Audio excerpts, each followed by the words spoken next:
How's it going? Welcome to my video. Alright, so I just want to see if I could help you guys out. If you guys are in this situation that I was in a couple days ago. So essentially what happened was my car was fine. Like a couple days ago I was driving my car's fine the whole entire day, non-issue. I was using it the whole entire day to go shopping, to pick up stuff, go to the park, etc., etc. So pretty much at the end of the day, I was going to grab some dinner. Went to Burger King, got a couple Whoppers and chicken nuggets and stuff like that. Spent about, I don't know, maybe like 30 minutes. 30 minutes. Spent 30 minutes and came back out and tried to start the car, and it would crank, but it wouldn't. It wouldn't start. It wouldn't run. It would crank. It would crank real strong, but it wouldn't run. So basically, I was thinking, since I had a battery issue about a month before, and I changed out the battery, I was thinking maybe it's connected in some way. Maybe I bought a battery that was, that was bad. Semi easy fix, nothing too bad.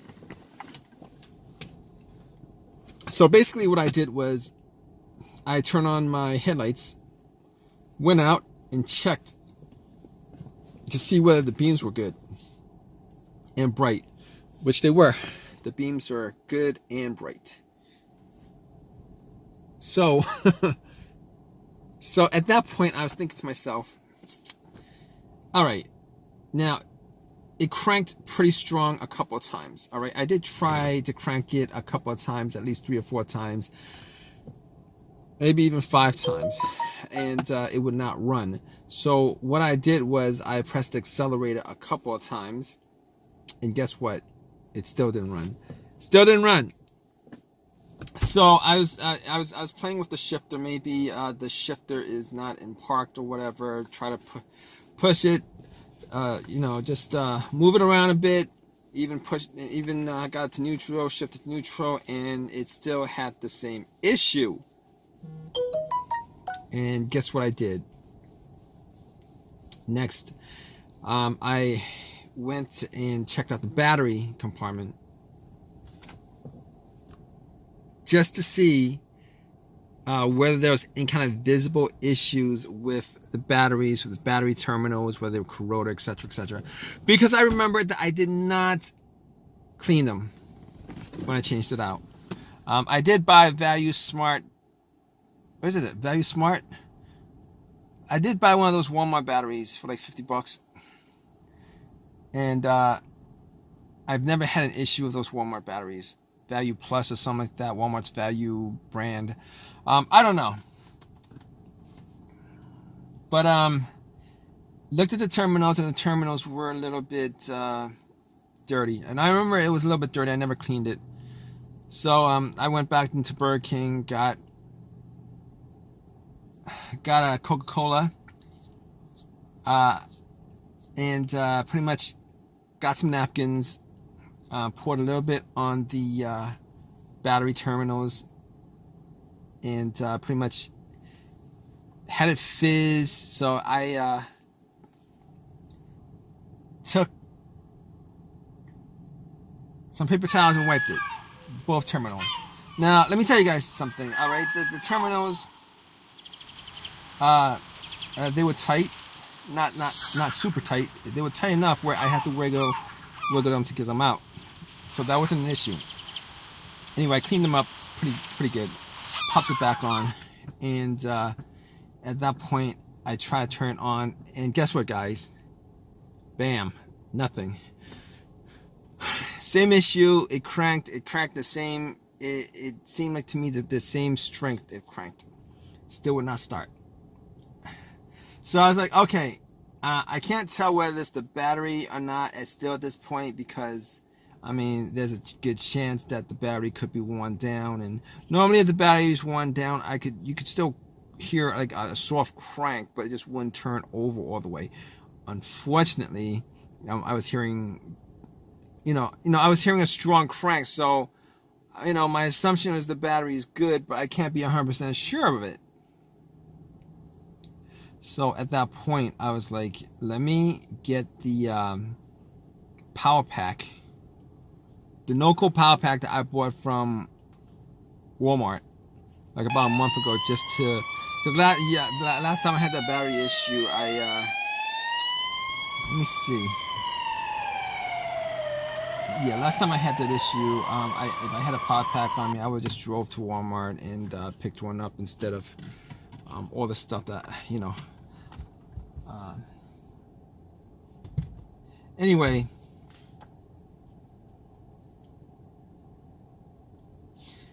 Anyway, what was I saying? The battery pack. Yeah, so I put the battery pack on, and then I try to start to crank it. The battery pack was at like 75%, but that would have been enough to actually get the car to start if that was the issue. And I tried starting it, and guess what, guys? Guess what? Still the same situation. Nothing. Same situation. Still strong crank would not run. Still strong crank would not run. So had me scratching my head at that point. Knew that 100% it for sure that it was not the battery. It was not the terminals. So next troubleshooting step was I looked at the negative line, the negative wire to the battery, which is the main ground wire, and just made sure that it was connected to the frame of the car and there's no corrosion, etc., etc. And there was no corrosion. The the line was good. It was connected. There was no corrosion at all. So at that point, I knew that there might be another issue that was probably a little bit more complicated. So I was like thinking to myself, okay, crank no start. Normally there is a lot of different things that could be causing it, possibly. Okay, mass airflow sensor,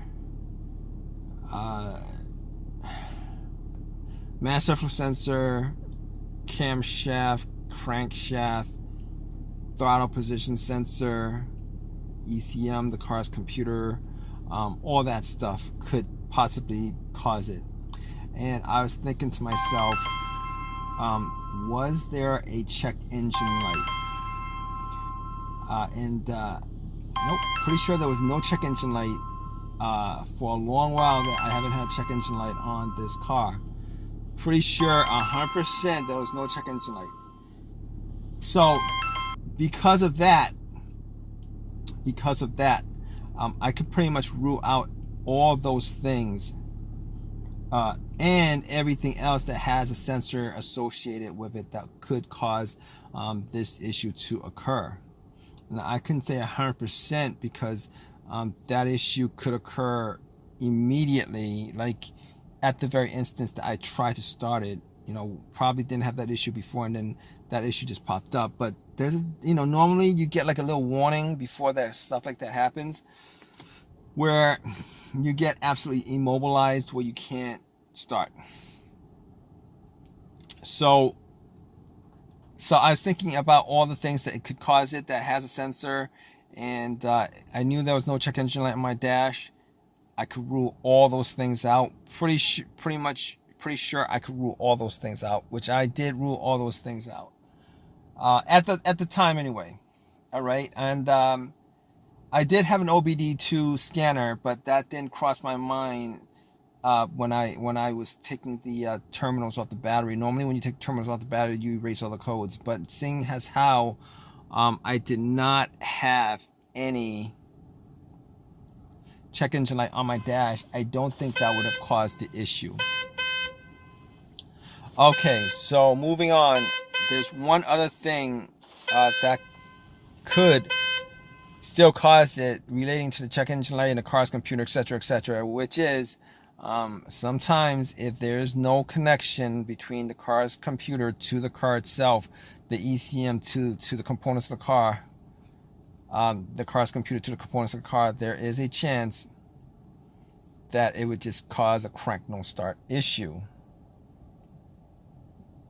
Okay, so basically, I had an OBD2 reader, plugged it in, and just to check up on that, I made sure that the OBD2 read all the way through, which it did.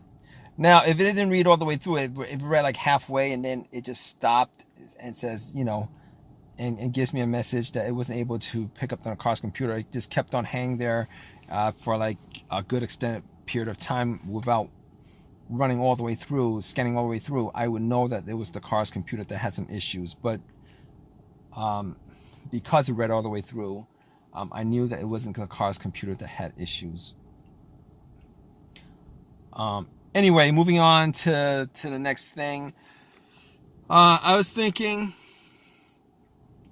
there was a possibility that it could be a fuel related issue. Unfortunately, I did not have starter fluid, and I did not have a second person there to spray starter fluid into the air intake and then try to start the car. So I didn't know whether it was a fuel issue or not. But with that situation, there was a way that I could try to figure out whether the fuel pump was working or not. And here is what I did. Normally, if you guys want to check whether the fuel pump is working, normally what happens is the fuel pump primes when you put the car into the on position right before you crank. You could hear, sometimes you could hear like a whizzing sound. So basically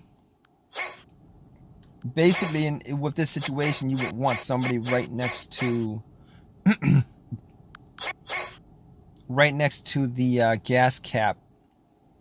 You would want somebody to you would want to take the gas cap off, have somebody right next to the gas cap, try to listen to a whizzing sound.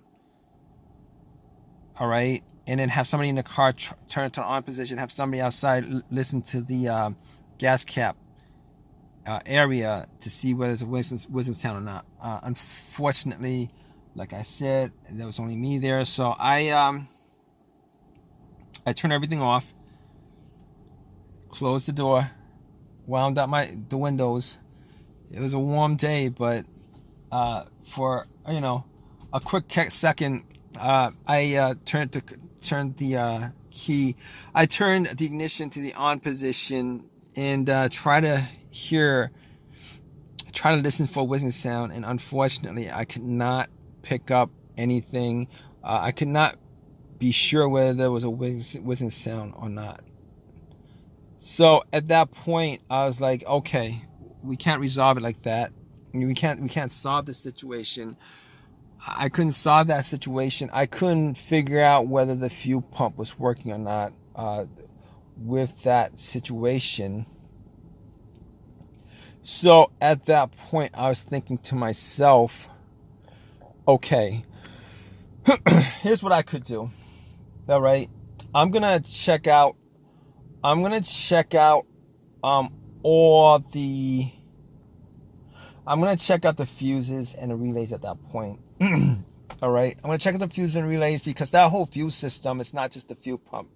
All right, you got the fuel filter, you got if the fuel injectors could be clogged, you got all that stuff. Okay, you got all that stuff. All right, but the more important thing is the fuel pump. So this is what I did. All right, this is what I did. The next step would be the fuses and the relays. All right, I open up the fuse box and pretty much check to see if any of the fuses were blown or not. All right, check to see whether any of the fuses were blown or not. Looked at the fuses, see if I could see any kind of brownish coloration on the fuses, and see, just try to see if I could smell any kind of burnt smell. And Was not able to make out whether any of the fuses were burnt or not. Did not see any kind of brown tints or anything, brown discoloration of any of the fuses. From what I could see, just from my sight alone, all the fuses look fine. So I was like, okay, this situation, and with this situation, I really couldn't do any more tests with that. So I moved on to the relays. All right, and I checked out, figured out where the fuel pump relay was,